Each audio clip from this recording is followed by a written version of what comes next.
Welcome to another episode of the Scalability Podcast, and today I have our guest, Wallace Chane.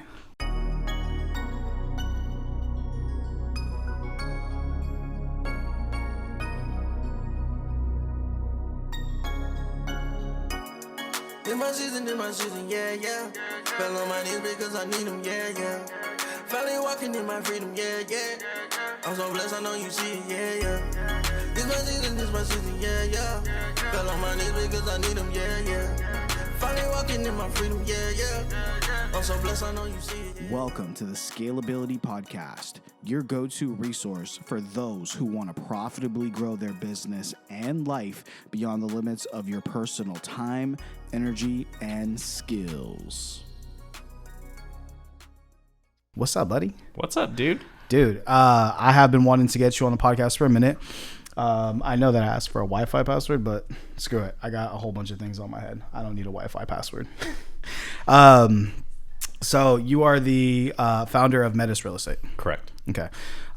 So the thing is with you, though, you're not, when I meet founders of brokerages, you know, you don't really fall into the same category as these other guys. No, I'm not really a real estate guy. Yeah, that's the thing about you. So give us like an intro, who you are and background. Wow.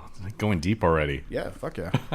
So I'm Wallace Chane, born and raised in, Silicon Valley. Spent most of my life here. Kind of traveled, not the world, but around the U.S. for the last, let's say, out of high school, going to college, and then realized this is home and came back. Yeah. But my parents have always been in real estate. So Yeah. even before going to college, they were like, why don't you get into real estate and just do that. And I was like, that's the last thing I want to do. I wanted to get in tech. I wanted to figure out what engineering was. So I went to college and did all that. Ended up at a prop tech company of like all things, right? Yeah.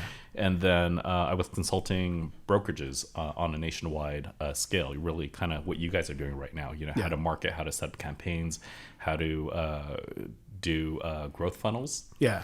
And then I have the opportunity to back and launch a brokerage of my own. Nice. Can you go a little closer to the mic? Yep. There you go. Better? Yeah, a little more. Yeah, you got a You little want me? side. Yeah. Well, let's get intimate here. Yeah, you go. Yeah. Better? All right. Yeah, they're perfect. 10 o'clock, 10:30, late night talk show stuff? Exactly. Let's get up on here. All right. Okay. Yeah. I've never heard these mics sound like this. Really? Yeah, no. They sound good, right? Yeah, they sound great. By the way, these are Wallace's mics.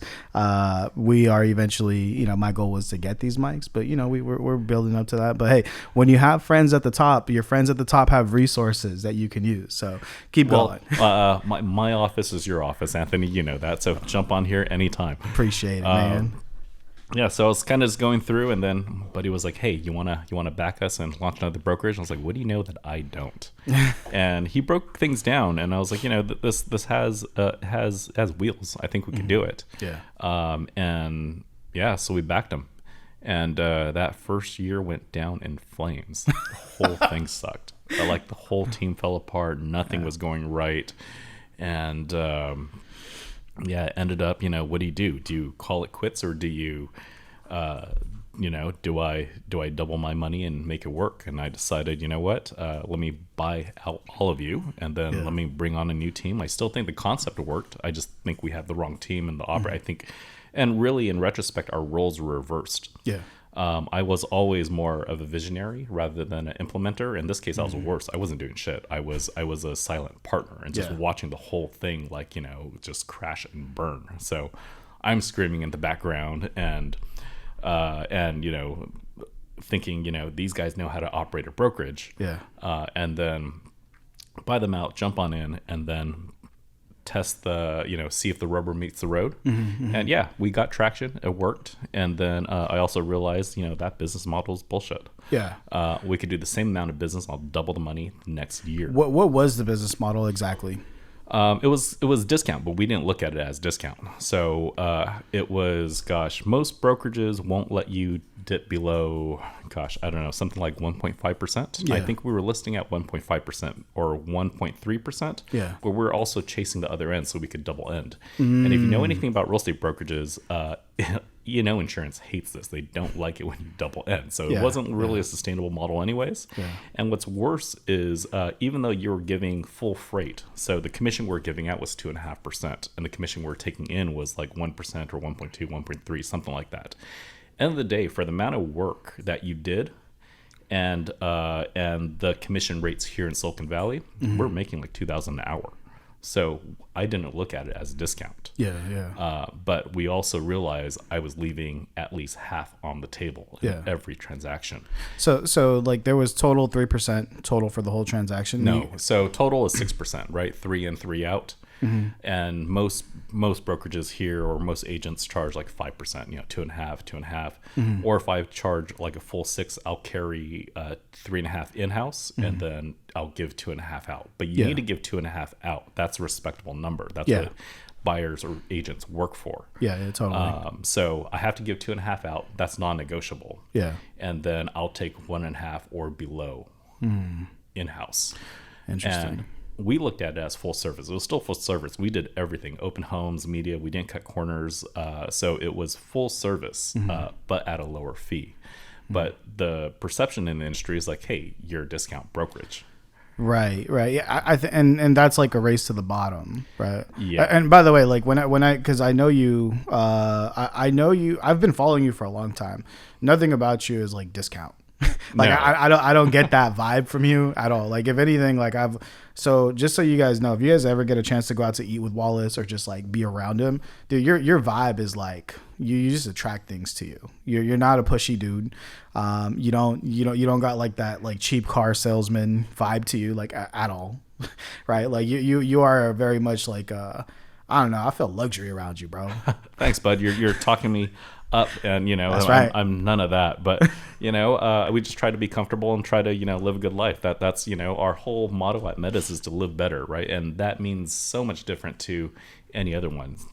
I learned through this process, to live better to a lot of people is just middle class average. I just want to pay my PG&E. I want to be able to pay my rent or my mortgage, and that's it. I don't need to go to Europe for summer. I don't need to wine and dine.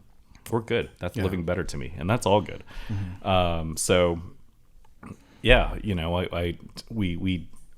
pulled our clients at the end, and they're like, oh, like our listing fee is only 1.5 or 1. Like, is that what normal brokerages charge? Yeah. What I realize is no one hired us because of the discount. Not one client.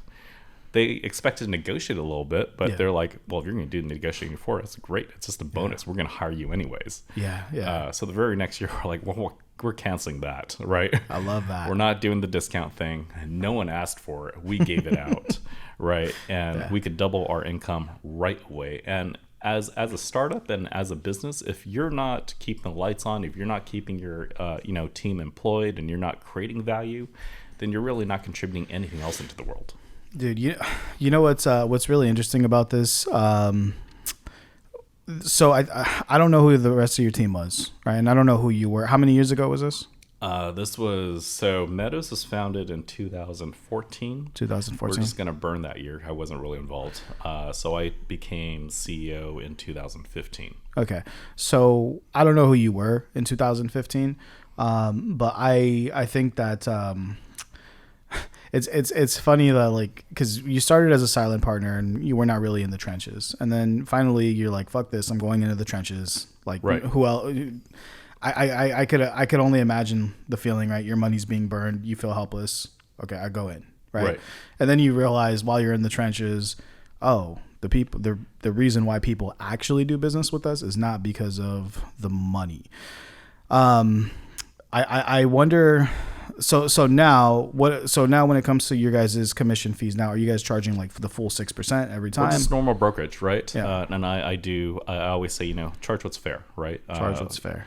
And I always like charging what's fair because one, you're going out and you're putting forth the effort, right? And everyone else in the industry is getting, and I'm talking to one of my agents, but everyone is out there and competing, and everyone is. If I could go out there and demand 2.5%, 3%, or 3.5%, it doesn't mean you you should be able to do that as well. Yeah. Right. There's no difference between what you're able to put out and what I'm able to put out. And in this industry, unlike like a doctor or dentist, you know, you could get your license tomorrow and compete directly with me. Right. Right. Totally. But you know, one of my guiding principles in real estate and businesses, anything I do, is I just want to go to sleep at night, like sleep well, right? Because as you get older and if you can't sleep, that drives you nuts. And I won't lie, I won't cheat, I won't cut corners. I will do everything that I think should be done. And you know, as long as you feel good with that, then I'm okay with everything else. Dude, you know what's funny when you say that? It's not funny, but I sold drugs in school. Right. And then I bought drugs in school. Great, fantastic. And when I left school, it got very big. It got to the point where, like, you know, like federal prison type stuff, like people dying, people going to jail, like, you know, that kind of stuff. And I really left that life because of my son. But one of the things that I was so happy, like today, if the IRS wants to come and audit my books, come on. Like, I don't have to, like, I wonder, like, is there clicking on my phone right now, or is some, you know, am I being listened to right now? Right. Like being able to sleep at night, knowing that we're creating opportunities, we're actually making a big impact in a lot of people's lives. Dude, right. I sleep like a baby. Oh, that's the whole thing. I think, you know, running a brokerage, what I realized, you know, when I got into the brokerage, I just thought, okay, the numbers need to make out, we got to make a profit, et cetera, et cetera. And at some point you realize you're actually an incubator. You're building little businesses within your business. The better your agents do, the naturally better that, like I do, right? And you see these people like flourish, right? They come in with, you know, Wallace, I have a dream. And we talk about, you know, what is that dream and how can I be a partner and how can I help you grow that dream? And when you hit those milestones, how does that impact and how does that change your life and those around you? And we see some agents, you know, some agents just, you know, go all in on themselves, right? So like Armani suits and the S-classes and things like that. Right? Which is fine. If that's what you want, then, you know, you do you.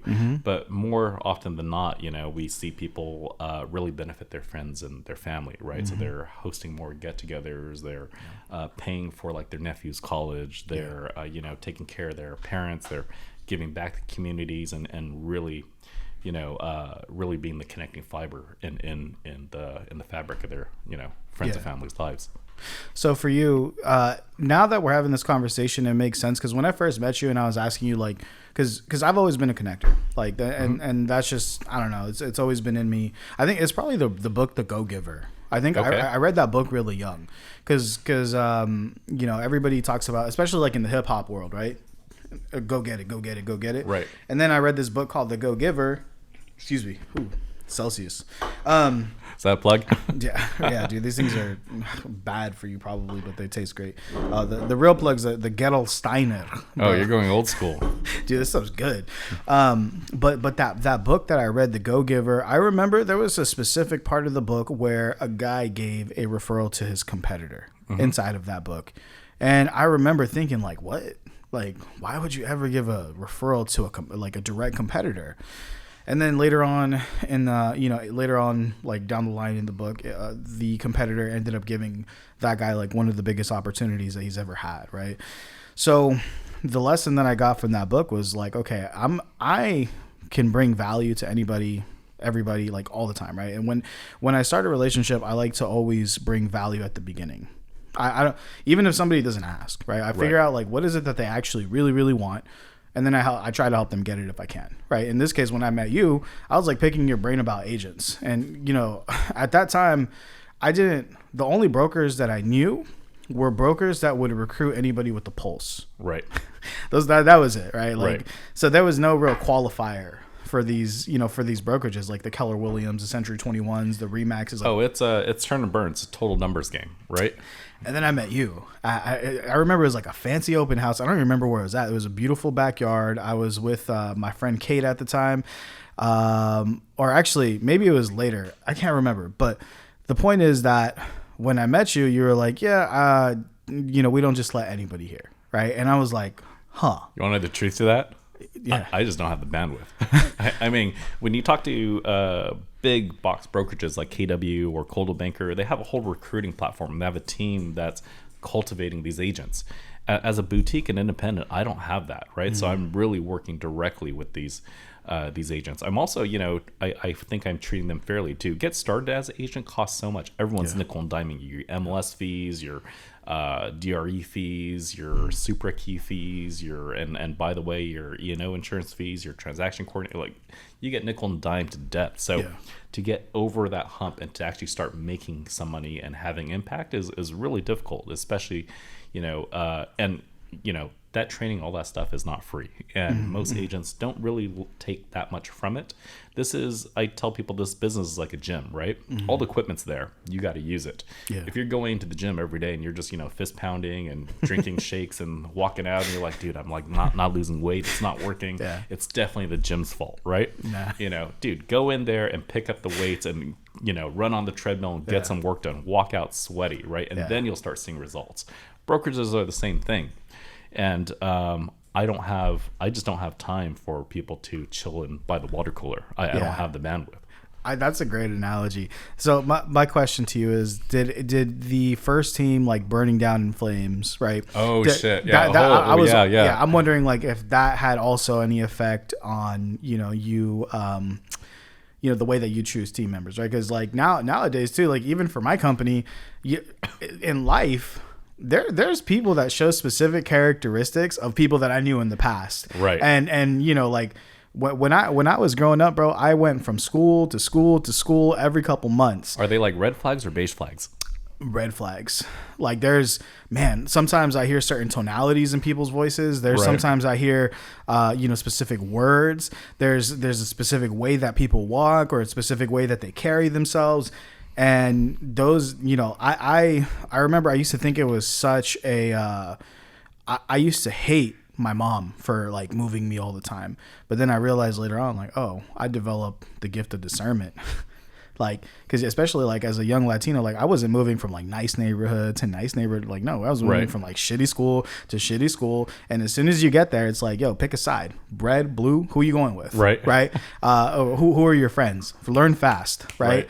And then nowadays in business, like, like I'll give you an example. Like if I just met you and you're already talking about, there was a guy I met. It's like, oh yeah, I love your business model. Hey, why don't you come in and, I have all these different businesses. I could probably pull you a loan from one of them. Like, the fuck, I didn't fucking ask for a loan. Right. Like, hold on. What the fuck are you like? I've been burned by people like that before who all the time, hey, shoot this property and then, we'll get you more. And, if you do this for me, you'll like more stuff will come your way. Right. Exactly. No, dude, charge what you're worth. That's what I'm saying. Right. So the whole, why charge, 1 or 1.5%, whereas you could take 2.5 or 3 in this percent. Right. Yeah. Know your worth. We've been told that over and over again. It's about time we do it. Dude, I love that, man.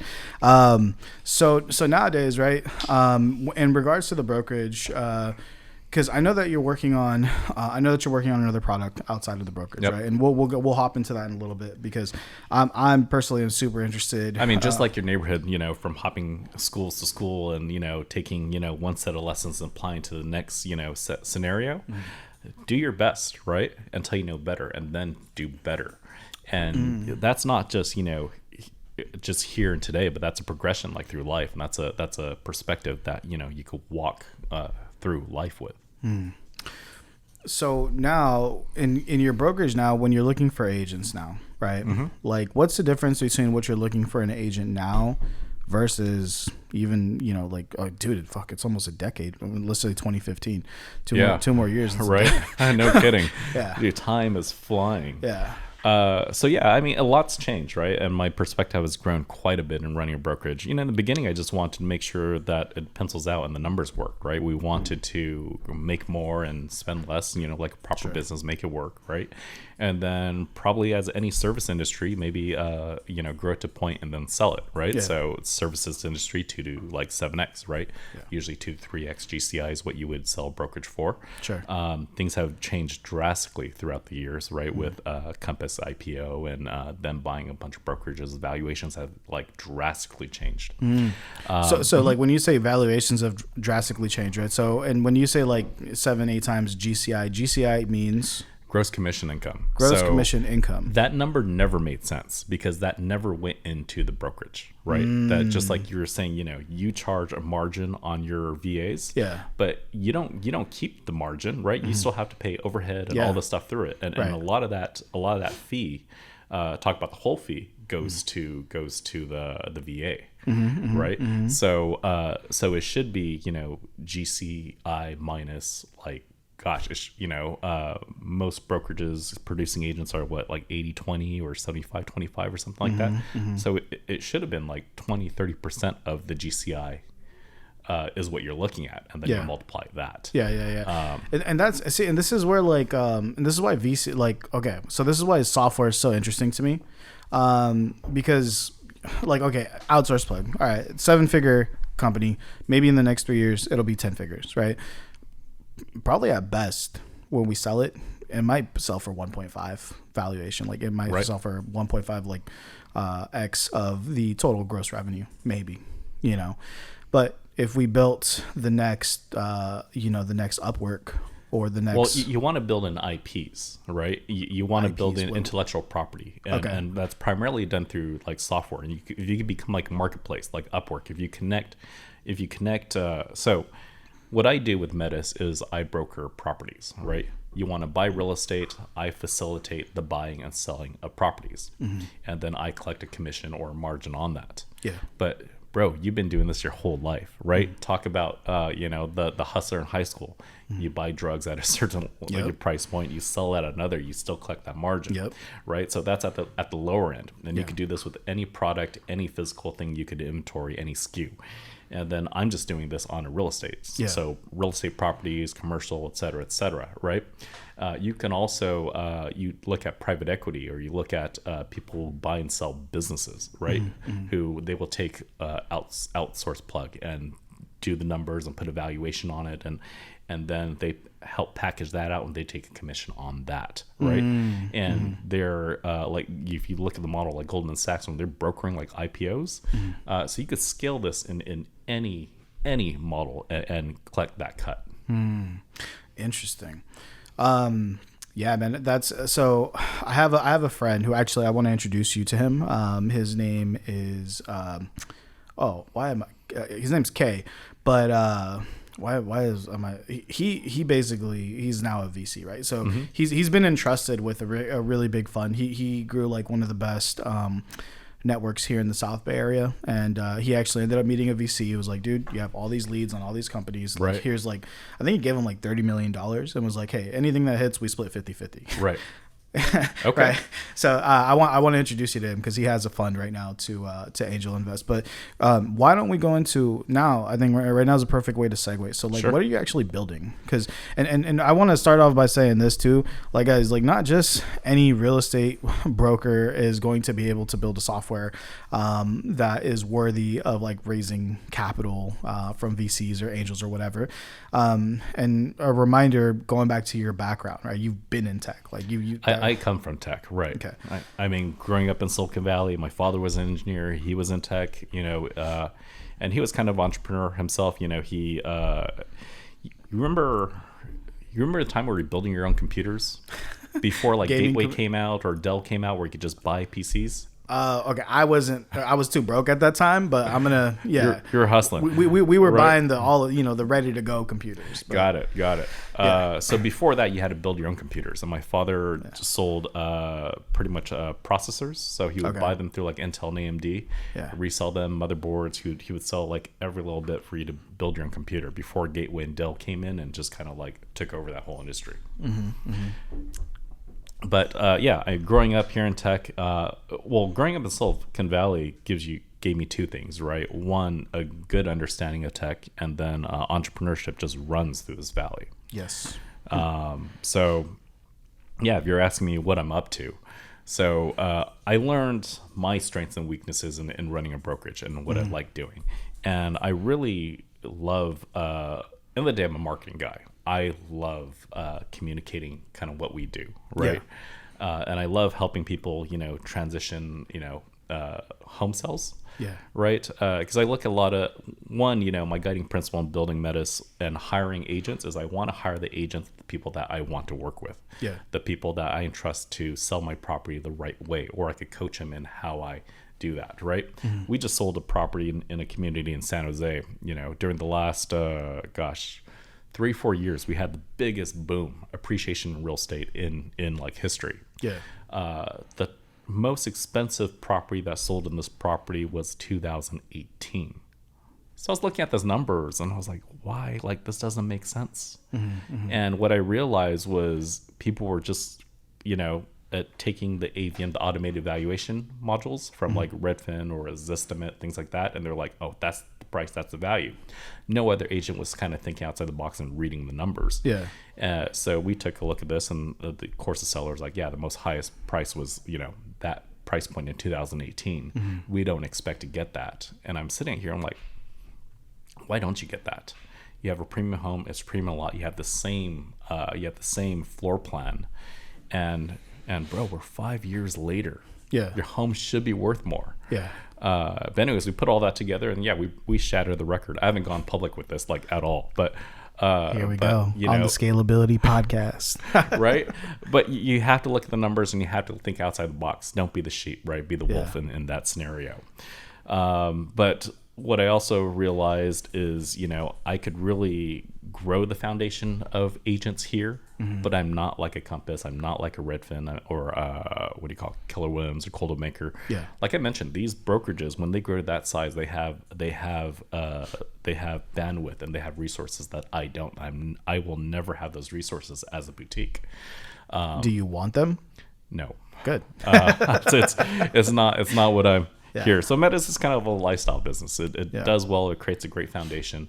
And, what I like doing is kind of growing my agents to a tier where, it's like have an honest conversation like, hey, we can't support you anymore. So either you find it in you to, really become that agent. And also, good agents are going to succeed anywhere. Whether they're at KW, they're at Metis, they're anywhere. The good agents are just going to do well. Yeah. Right? Like you meet people and you like, dude, that guy's a hustler. That guy will do well anywhere you put them. Totally. So, if they need more, then you got to jump into one of these big brokerages. Yeah. But just like goes back to your thing, how do you connect people? And I think I figured out a better way to connect buyers and sellers. Yeah. And that's primarily what this piece of software does. Yeah. Okay. And so it's still pretty early, so we're not going to go into too many details. Yeah, still pretty early. Yeah, we're still in the seed stage. It's still pretty dark. But what I also like about it is it's not just real estate. Yeah. There's a real estate side to it. There's a finance side to it, and then there's just a general. When you talk about when you first meet someone, you want to bring value. I think this app's going to bring a lot of value to all involved. Yeah, so this is great. So we're gonna have this podcast up, and then once it actually launches, how confident are you that you're gonna raise funds for this startup? I have 2 groups already committed, and that's before we even. I wasn't really, just like you, people kind of sniffed it out. Wallace, what are you doing? Right there's you're doing something else. I want to know about it, and I kind of want in. I just need you to. I just need you to check off these boxes. We have an LOI ready for you, and then we have terms. Yeah. And if you could go into like details, like 2 groups, right? So maybe there's somebody listening to this who wants to raise money for, I don't know, some code that they put together and they're very passionate about it, right? Right. So how did you find these 2 groups? Were they part of your personal network? Were they friends, family? Like who? They were I would call professional networks. Okay. They were primarily, they hit me up and they bothered me about other things, right? Yeah. One, I forgot he wanted, so this guy's an angel investor. He invests in a lot of companies at the seed round. And he's like, hey, Wallace, like, you're a car guy. I'm trying to invest. I'm thinking about investing with this guy with a car thing. I'm not really a car guy, but you are. Yeah. Do you mind talking with him, vetting him, and letting me know? And by the way, like, what's up? What have you been up to? You're doing well with Metis, and like, and I was like, oh, like. That's kind of funny. I was working on something else. He's like, "Oh, dude, send me the deck. Send me the deck." Oh my god! Right? So wait, see, this is what I'm talking about. And Wallace attracts things to him. Like, I'm literally like, this is the perfect example. And you said I'm talking you up earlier. I'm not, dude. It's just who you are. Like, I'm sure that this is just one really good example of things that have come to you because of your aura, man. And I don't even know that you could teach your aura. Like, you guys just got to be around this guy. Like, you just see it because he's not gonna let me talk him up, but you just got to feel the presence. So that's the first person who was interested. Somebody you've brought value to, you've been friends with. The car. I'm so curious to ask you about the car thing because I'm really curious about that. But we'll get into that a little bit later. Sure. So the second group. I can't remember the second group right now. They're all in the notes. There are people I got to follow up. Yeah. And it's through, I think it's so important to remind ourselves people want to go from, zero to like hero overnight. Yeah. Right. And what I do is, where we just got our jobs at Meta and at Google, and then we want to buy our forever home. That's not reality. Right. Yeah. But a lot of people have the means to do it, and a lot of people are able to hit home runs right outside the park. But what you don't see is all the work and all the front loading behind, right? It looks like we go out there and it's easy to raise funds, but what you don't see is, gosh, like 25 years of like networking and meeting these people and talking to them, and your reputation matters, right? Yeah. Can you deliver on what you say, right? As long as I've known you, you've always delivered, right? And you never hype things up, right? So I'm comfortable. Like, if you want to use these mics anytime, because I'm pretty sure you'll return them how they look and how they function. I appreciate that. Talking about that, right? Like, in regards to like delivering, right? So you know my girl now, right? And you know that her and I were complete opposites. And she's working in my business now. She manages, like, especially like my calendar. She really manages that. But like my biggest thing and that I've noticed in life, right, that has like impacted like my self-image. So you could do 100 things. Let's say you do 100 things, and 98 you do right. But then there's 2 that you fuck up. Yeah. Right. It's like, internally, those are the 2 that fuck with me the most. No one's gonna remember those 2, bro. No one's gonna care. But the thing is, like, I've always like that's been like my biggest struggle, right? Because like for example, like right now, like I told you I'm going through like this whole restructure of my company. Like, I'm about to just like flip it on its head. Right. We're literally like getting rid of an entire department, and we're gonna slash our revenue by like 50%, but our profit's gonna go up like crazy, right? So, as I move through the world, man, like I can't help but like, I'll give you like 2 examples. I disappoint people, and when I disappoint people, that hurts me, and fuck. But anyways, go ahead. I mean, people are gonna. So Lolo jumped on Meta and Instagram, threw this thing out yesterday, Threads, right? And I think there's 2 ways you could look at it. A lot of people are gonna say this is no different. They're just trying to catch up with Twitter, right? Yeah.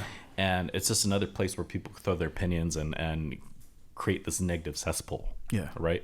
But people say that about social media all the time, right? Yeah. But I mean, we thrive with social media. It can also be like a bright spot. It can also be a thing where you can collaborate and work with each other and find, you find like-minded people, but also elevate and cheer each other on, right? It could be a great thing. And, but so many people will talk about it in a negative way and never jump on it. But then there are a few who will download the app and actually jump on it and actually form those opinions by themselves. Yeah. And you always want to applaud those people on, because those are the ones who did, and they don't have the what ifs, because they went ahead and they did it and they know for sure. Yeah. And there's an extension to that, because sometimes you'll jump into things and like, that wasn't a fun experience. Yeah. But let me go back, reset, and let me see how do I make it better. Totally. And those are the people that you really want to align yourselves, because they have this open mindedness, and they have the ability and brevity to go back over and over and over again. Yeah. Right. The 2 other examples I want to mention, you're facing this big structure.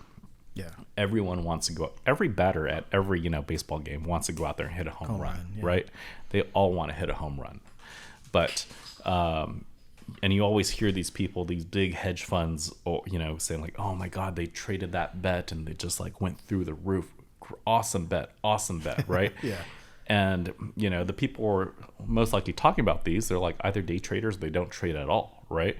And if you're not playing the game, you will never have that opportunity. So if you never go up to bat, you'll never be able to hit that home run. Yeah.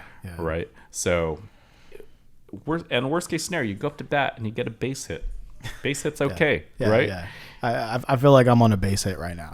It's okay. I mean, entrepreneurship, business, life, there are ups and downs, right? But people, especially in social media, it like elevates and compounds up. So it looks like everyone is thriving, everyone is successful. And that's another thing that fucks with me. Like that fucks with me so much is I've had to like stop taking social media at face value, because nobody like, and this is also why like on a lot of my podcasts, a lot of my content, I'm extremely vulnerable, but it's like I just want to be the one dude who keeps it real. Like, I mean, bro, like there's a couple that we know that on social media, like they are the best couple on social media, but bro, there's some fucked up shit that we know about that's happening in the background, right? And I'm just like, and there's a few other examples of that too, but I'm like the one dude who I just want to be like, I kind of just take it at face value, right?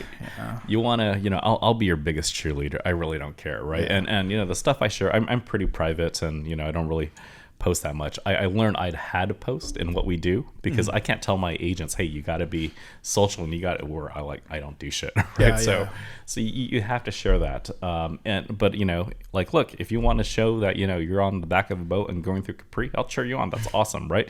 It's not my problem either way. I don't know whether what's going on behind the scenes or what, but but I choose to be that person where I'll just cheer you on. I'm not going to overthink it. Dude, I like your style though. Did you want to finish the lesson real quick before we segue? Because up to you. This is your pod, man. Well, what was the last lesson that you wanted to put out there? 'Cause I'm curious. The last lesson was really, you just got to do, right? The people who win at stocks, these guys trade all day, right? They don't tell you about the losses. They don't talk about the shit they ate, but they'll celebrate, those whales of trades, right? You have also in what we do, you're like, people are always, Wallace, how do I time the market? How do I time the market? I'm like, bro, you're not going to time the market. Who the fuck are you, right? Are you like the Wolf of Wall Street? You're not going to time the market. You need a place to live. Primary residence is different than investments, right? Primary residence is a place to live. It's a liability.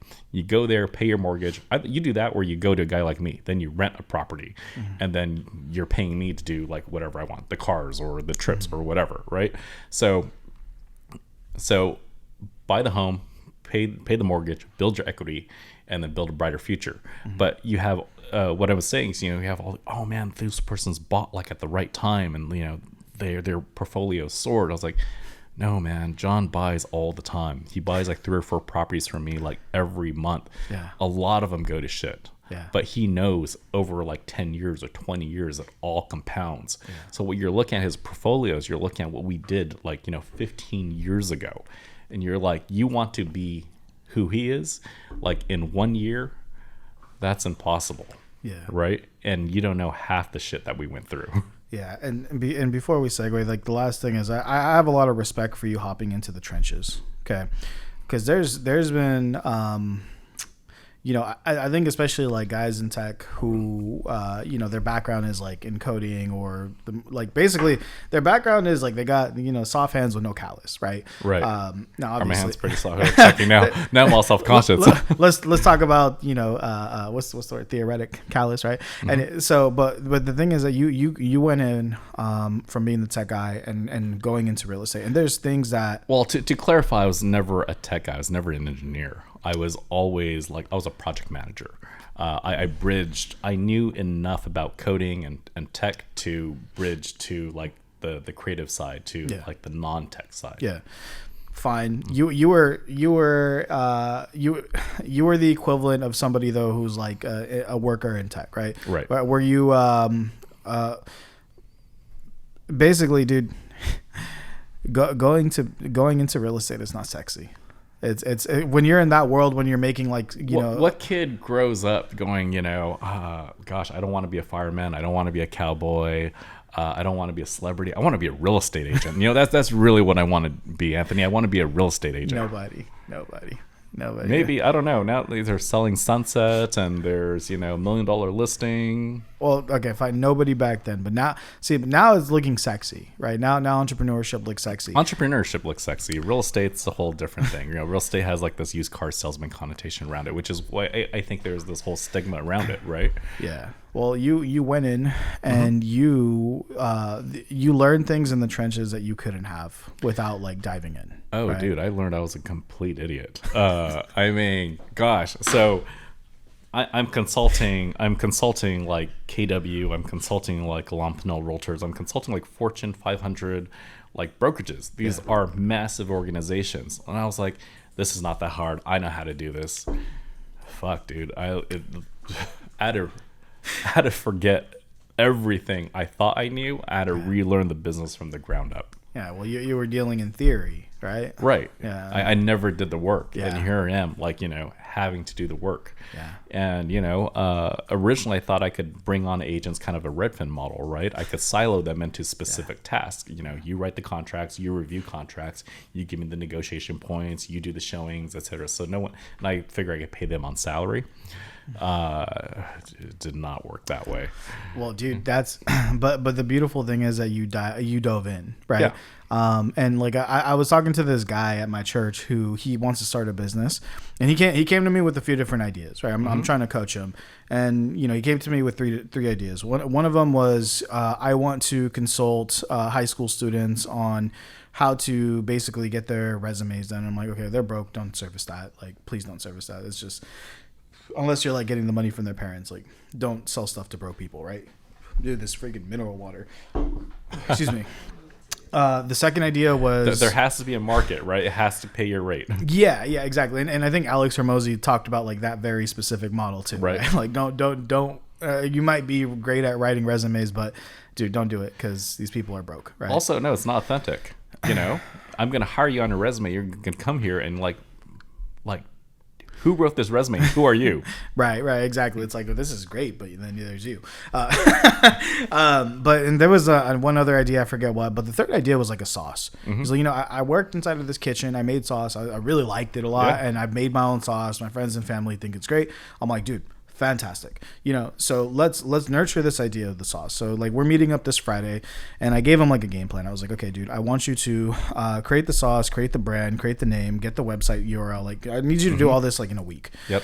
And we're gonna come back on Friday, and you're gonna launch it, right? And the thing is that, like I told him, like, you might start this as a sauce, and next thing you know, you own restaurants. Who fucking knows? Right. But the whole point is like get started, because we're talking about the theory of this idea, but you don't know what it could turn out to until you start taking action. So you started as like in your mind, I wanna be a Redfin competitor, or I like that model, and then you hop in and you're like, oh, this fucking sucks. Right, but then you evolve. Right. So. Oh, I like the Redfin model. You do? I love the Redfin model. I think it's the only like prop tech company that's actually solving real problems. Mm-hmm. They just need to get the quality way up because quality sucks. And like you mentioned, I'm a sucker for quality, and there's no quality in Redfin. I like that. Wallace, the sucker for quality. That's good. I like that. That is you. Yeah, dude. Are you Chinese? Taiwanese, technically. Taiwanese? Yeah, Taiwanese, okay. Chinese.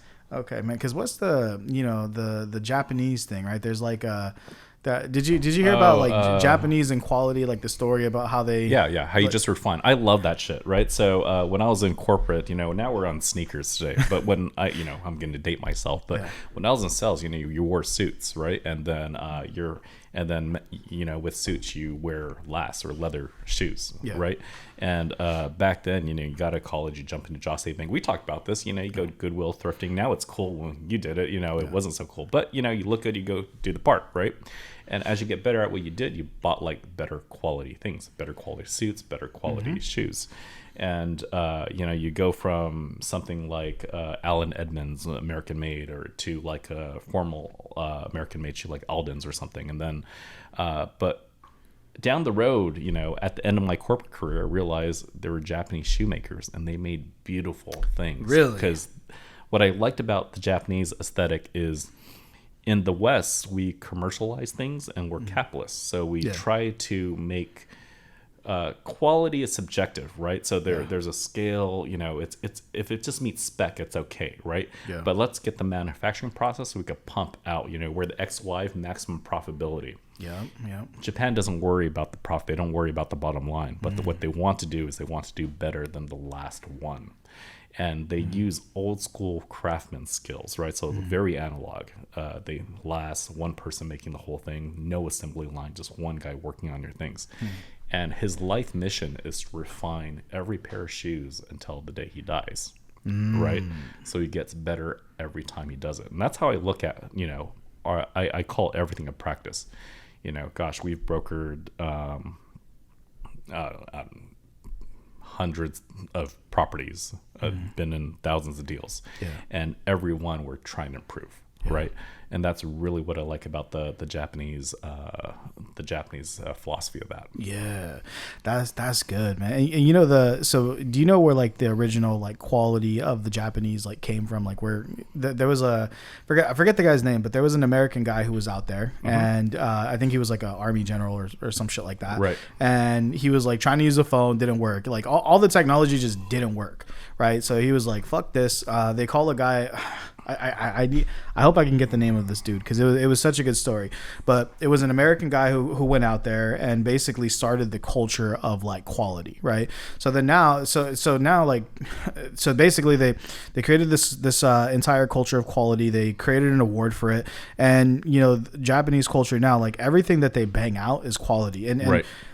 And you fast forward to now, like when you go to buy a television, when you go to buy cars, like, dude, I would much rather buy a Toyota over a Ford or a Lincoln or a Chrysler or whatever, right? Well, Toyota is also famous in like MBAs. I have a case study of, ask why 5 times, right? So ask why if you times. Understand, like give me a problem, give me a symptom, right? In America, most Western. So this was when American cars were like the cars: Cadillac, Ford, Mercury, Lincoln, right? Yeah. And then during the oil crisis of like the 80s, people realized that money matters, gas is going up, and they can't just throw money at problems.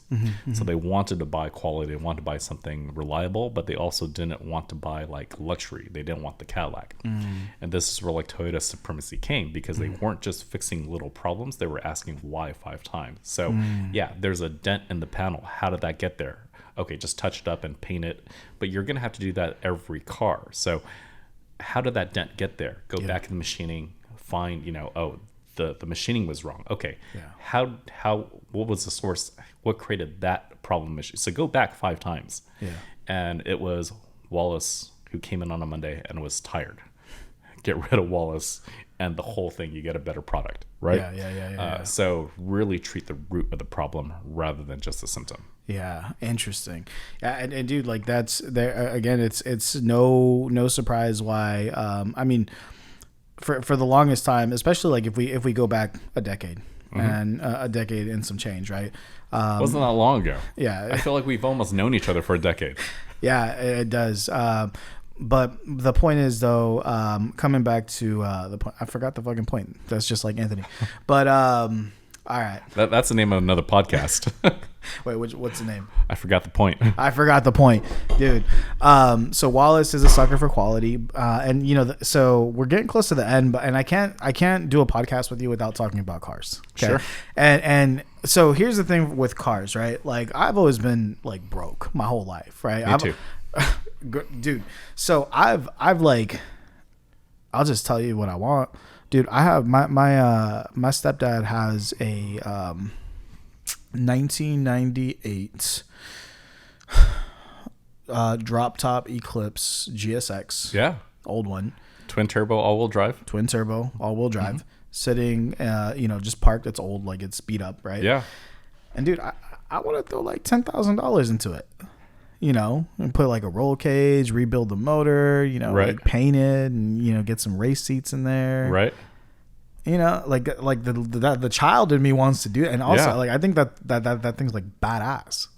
You know, that was the car, you know, of our high school era, right? I mean, that was, you know, you talk about the cars that like girls went nuts over. They loved the Eclipse, right? The GST, the GSX, right? Any of the Diamond Stars. Yeah. And they were no slouch. They're kind of fast. But I think what's cool these days is, when's the last time you've seen an Eclipse on the road? No, you don't, especially not the drop tops. Right. Yeah, because like, dude, the drop tops are so rare. Mm-hmm. You know, because the ones that are like most popular are the ones from Fast and the Furious, right? Right. Paul Walker, right? The green one and blue. But there's something about cars, man, that so I battle and I wrestle with cars because so a part of me, so I have a client in LA, or had a client in LA. He recently, not after like 3 years and something, like his VA like moved on, but he owns a McLaren, he owns a Lamborghini, he owns a Rolls Royce. And he owns a couple other cars, and I had the opportunity to drive the McLaren. Like, it felt like a fucking go-kart. Like, it was like, it was super sick. Like, it felt like a go-kart. I thought I was opening it up. He's like, dude, you didn't even like touch the Right. I'm like, you know, I felt like we were like gonna crash and die if I went any faster. So a part of me is like, that's cool. A part of me wants one, but I don't know if like I want one for my ego or if I want one because I really like it. Like, I don't really know. So I think you mentioned a couple things. I think a few interesting points there. One is, you know, like, I'm broke, right? I think broke is a mindset. Yeah. And, you know, we may feel broke here. You go to like the Philippines, like, bro, Anthony, you're balling. fucking, yeah. Like, what are you talking about, broke, right? Yeah. And, you know, and we may go to like, I don't know, Monaco or something, like, fuck, I'm broke, can't even fucking afford lunch here, right? So broke is subjective, but also, also, cars and vices are subjective as well, and I think it's one of those things that you just got to dive into, and you'll figure out, you know, where your balance is. Yeah. You know, for a long time in my corporate career, I love new cars. I love, like, you know, back then the Ferrari F458 was brand new. I'm like, oh, dude, you got to get that, and the Gallardo, and then I ran in. I remember I worked in Cupertino and off of Dianza, where you live now. And there, you know, that shitty ass building used to be a decent Taco Bell.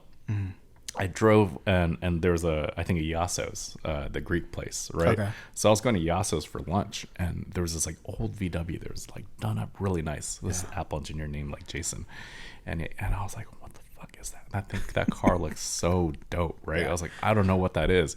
And ever since then, I've been attracted to like just older cars, right? Because you could overdo like everything. And I think life is about just going out there and experiencing things, right? Rather than talk about it. You know, I hated, you know, I don't necessarily like going to like car shows, or like people are like Wallace, like, you know, Pebble Beach is happening, like, how come you don't like walk the lawn? I was like, I can't afford any of this shit. And you know how insane that makes me? I want to drive these things, right? I don't want to just look at them and like take pictures with them. I want to get behind the wheels and actually drive it. So I'm gonna go back to my shitty little office and work my ass off until I can afford to do that. So cars have always been kind of a reward for me. But, you know, if you want to go down the list of vices, I mean, there's cars, there's wines, there's travels, there's trips, and there's always, you know, travel's a big one, right?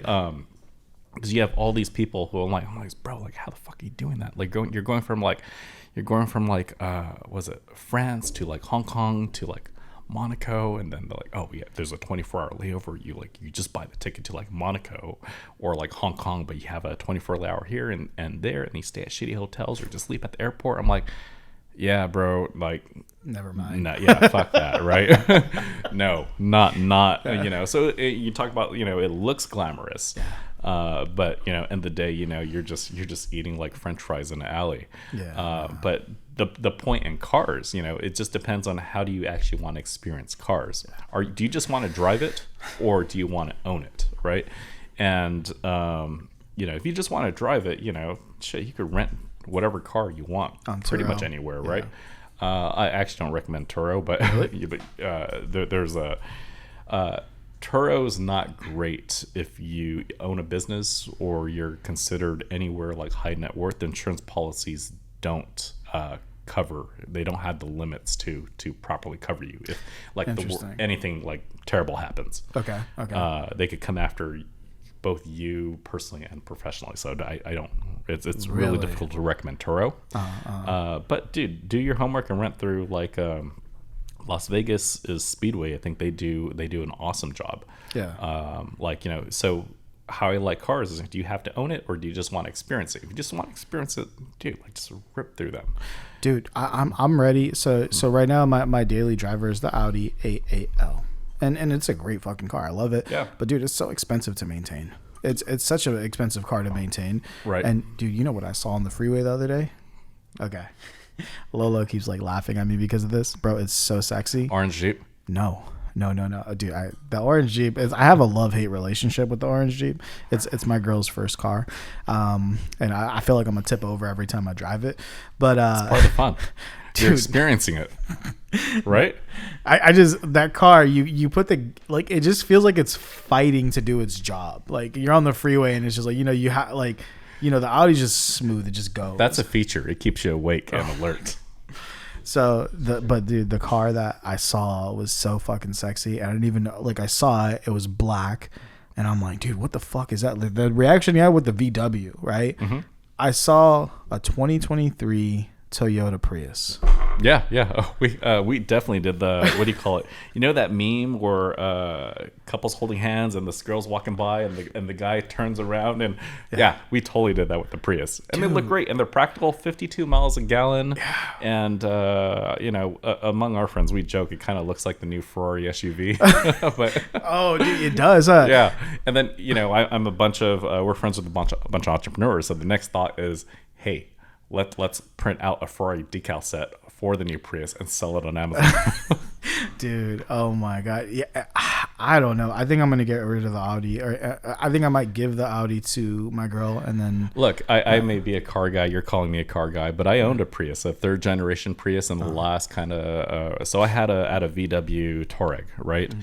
And I love the Touareg. I've always been a VW guy. But this thing, gas was, what, $6 a gallon or something. This was, and it only took premium. I was filling this thing up. The Touareg? Yeah, the Touareg. Dude, this thing cost me like $150 or $180 a week because as a sales job, I got to like drive around, so I wasn't static. And then the maintenance on that thing, maintenance was a lot nuts. I went in, I forgot what I was doing. It cost me like $7,000. I knew the next maintenance was $7,000 too. And at that point, I was like, I need to sell this thing. Yeah, no. Sold it cheap. Bought a Prius. I went to completely the opposite end. And Prius was, you know, for a couple weeks, I was like, I don't know what I just did. My friends were like, you bought a what? Like, this is a joke, right? I'm like, no, I actually bought the Prius. And they're like, bullshit. Like, shut up. I'm like, no, here's a photo. I'm not fucking with you. I bought a Prius. So anyways, after that 2 weeks, I'm like, okay, whatever. It gets me to A to B and everything's cheap, dude.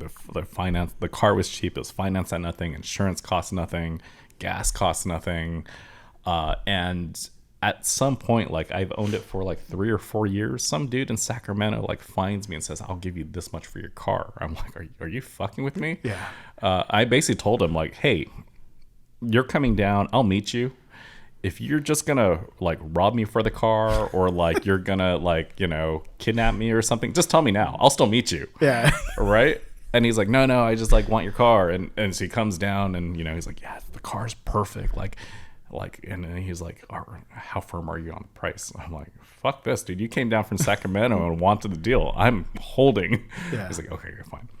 Yeah. I made more money on that Prius than like any other car I've owned. Dude. That's actually a lie, but on any normal car I've owned. Yeah, okay. But dude, that's the thing about again, Japanese made, right? Mm-hmm. They hold their value, and like a lot of times, like whatever you bought it for, you can sell it for.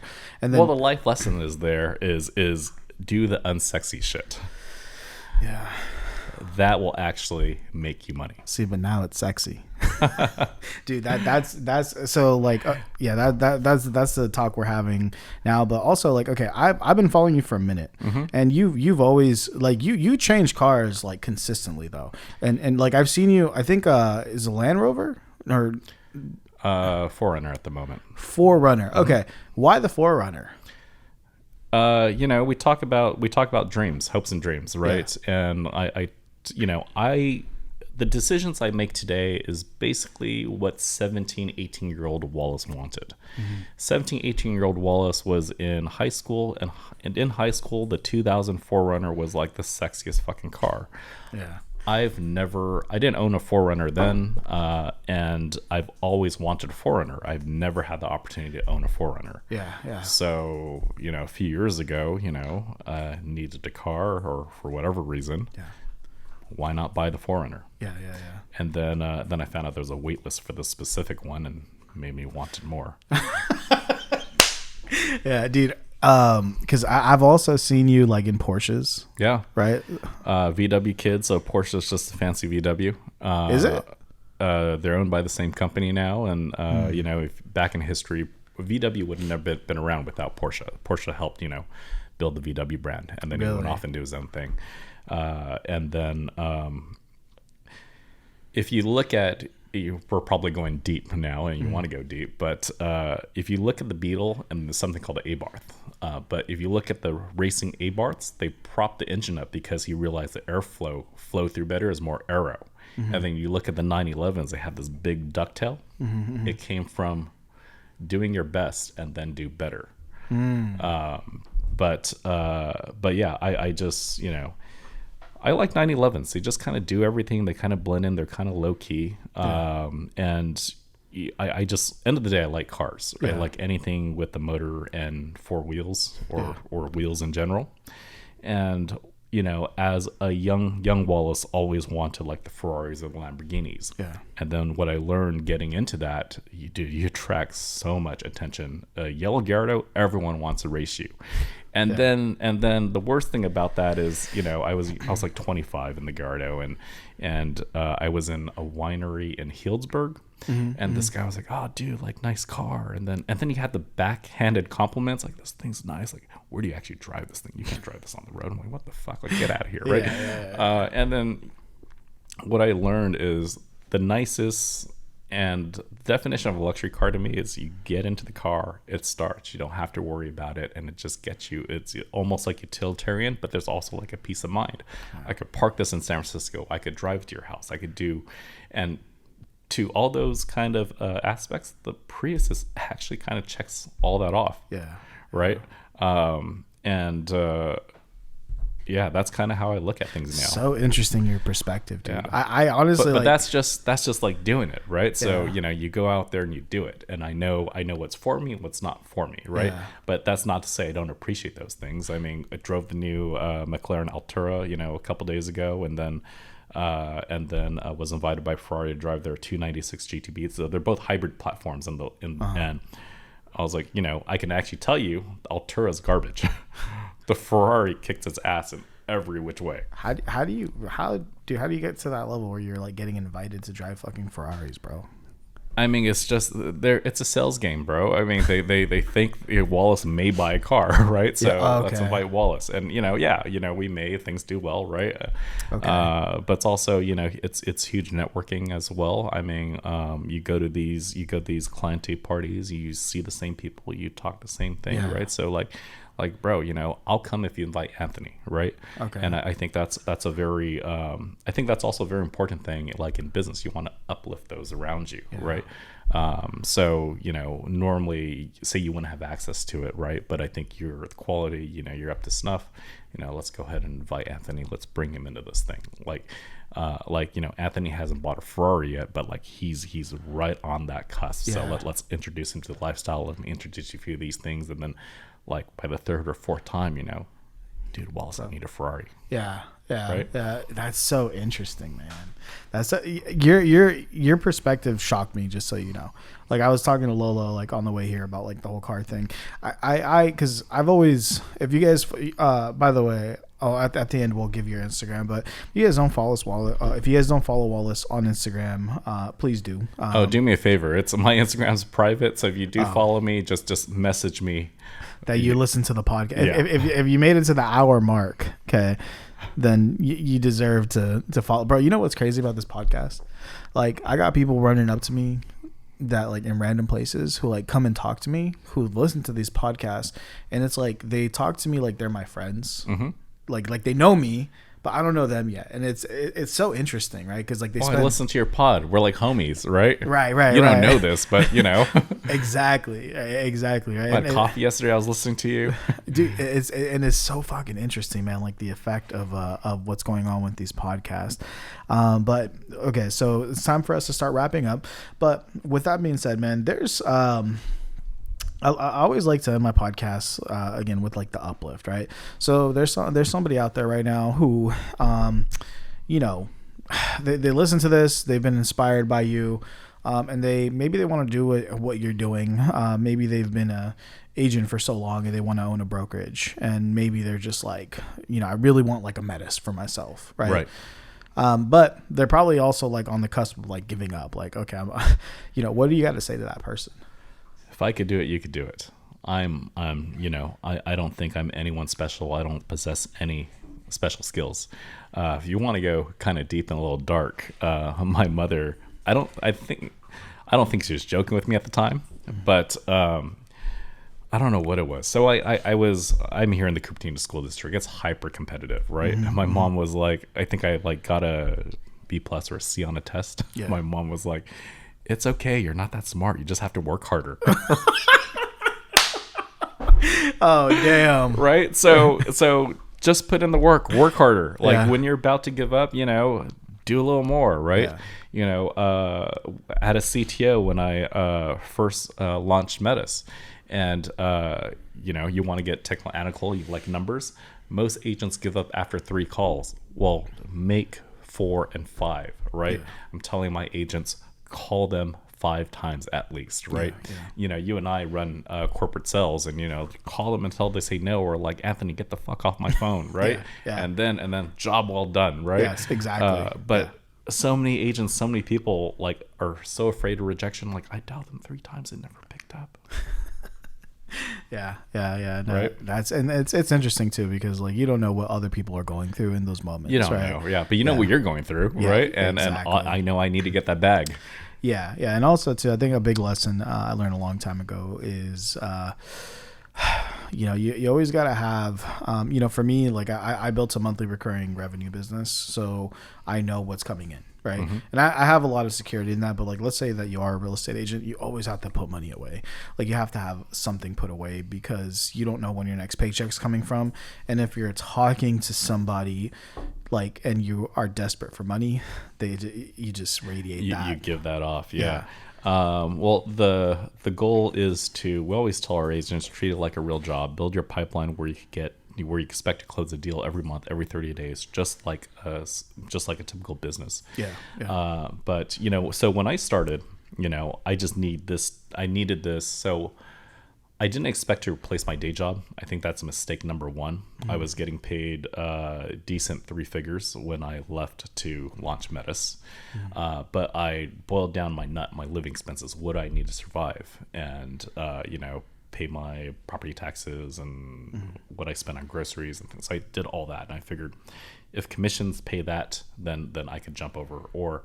And what I learned is, if it pays 30%, that's when you should jump over and double and triple down on your business. And when you start, you're just trying to get paid every month. It doesn't matter the size of the deal, you're just closing transactions. Yeah.